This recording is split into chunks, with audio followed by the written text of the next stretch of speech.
Pareho kaming nagtatrabaho ng misis ko, pero hindi siya nagsishare ng gastusin sa bahay. Basta yung sweldo niya sa kanya lang. Okay lang naman yun sa akin kasi ako yung lalaki. Yun nga lang pati sa gawaing bahay ay napakatamad niya. Pagpapasok siya sa trabaho, sarili lang niya yung inaatupag niya. Hindi man lang niya ako may pagtimpla ng kape. At ni minsan ay hindi niya ako nahainan ng almusal. Ako pa yung gumagawa ng almusal naming dalawa at babangon na lang siya kapag liligo na. Alam kong kasalanan ko rin naman kasi nasanay siya sa akin. Kaya lang kasi medyo napapagod na rin ako lately. Na parang gusto ko na rin na magkaroon ako ng katuwang sa gawaing bahay. Ako rin na nagluluto, naglalaba, nag-aalaga ng mga bata. Yung nilabhan ko kung hindi ko sasamsamin, iaabuti ng buwan sa sampayan. At kapag naman nilikom ko yung mga damit, kung hindi ko patitiklopin ay hindi talaga matitiklop. Ang ending naisuot ng lahat at hindi man lang talaga natiklop. Hindi ko rin kasi siya maasahan sa labahin dahil nasasayang lang yung damit kapag siya yung naglalaba. Madalas kasi puro pang alis ko pa yung nakukupasan. At kahit sabihin ko sa kanya na ihiwalay ang dekolor sa puti, hindi niya talaga yun maintindihan. At kahit na natiklop ko na yung mga damit, hindi mo rin siya maasahan na ilagay niya yun sa Durabox yung mga damit. Pakiramdam ko hindi talaga ako sinuwerte sa pag-aasawa. Ilang beses na kami nagtalo tungkol doon, pero ang lagi niyang sinasabi pagod siya sa trabaho. Pag kinukumpronta ko siya sa mga mali niya, siya pa yung galit. Hindi kanya iimikan hanggat gusto niya. Minsan hindi ko rin naman matiis. Pareho naman kami may trabaho pero nakakagawa pa rin naman ako ng gawaing bahay. Para kasing may mali na sa aming dalawa. Sinabi ko rin naman to sa binan ko pero wala ring epekto. Kung saan sa ang group na ako nakapag-post ng ganito kong problema. Pero lahat sila'y sinasabing iwanan ko na yung asawa ko. Sa lahat ng mister dyan na marunong sa bahay yung asawa nila, magpasalamat kayo. Huwag niyong hintayin na makatagpo kayo nung kagaya ng sakin para kang may alagaing bata.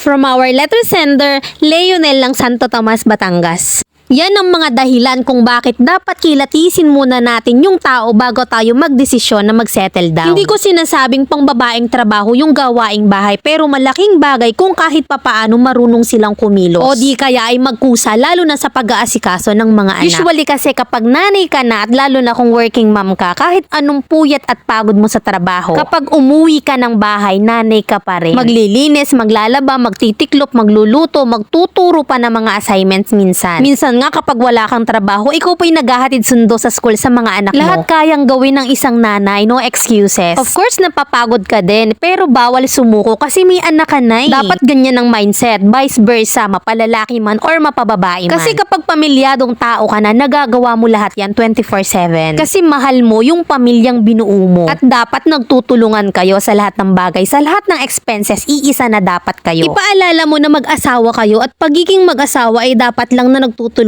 sa lahat ng bagay. Maging mabuting ehemplo naman sana yung misis mo kasi kapag nakita ng bata na tamad ang nanay nila, malamang maging tamad din sila. At eto naman yung real talk advice ng mamilen mo. Mister, hindi parang ha, kasi talagang hindi tama yun. Yung sweldo okay siguro, pero yung gawaing bahay, kahit sabihin pang may katulong kayo, may responsibilidad siya bilang babae at nanay ng bahay. The best thing to do is wag mong labhan yung damit niya. Kung may anak kayo, priority mong pagluto lang ay ang mga anak mo. Sobrang inispoiled mo rin kasi kaya yan nahihirapan ka ngayon. At since siya naman ay senyoritang ingrata, maghanap kayo ng katulong at siya yung pagsahurin mo. Pag hindi effective, Diyos ko magpalit ka ng asawa, Mariosi, pang igsi ng buhay sa mundo. Nagpapaka-stress ka sa mga ganyang bagay na dapat bago tayo matigok ay stress-free. Hindi dapat nahihirapan yung taga-makeup mo sa burol. Mamamatay ka dapat na pogi. Yun dapat ang goal mo. Isoli mo na lang kaya yan sa binan mo. Total sa'yo naman lahat ng gastos at sa kilos sa bahay. Hindi mo alam, uso na ngayon yung nagsosoli ng asawa. Makiuso ka na lang din. O kaya mag-post ka sa Facebook looking for yaya, qualification, maganda, sexy, masipag, maalaga at malambing. Ewan ko na lang talaga pag hindi pa nagsipag yung misis mo.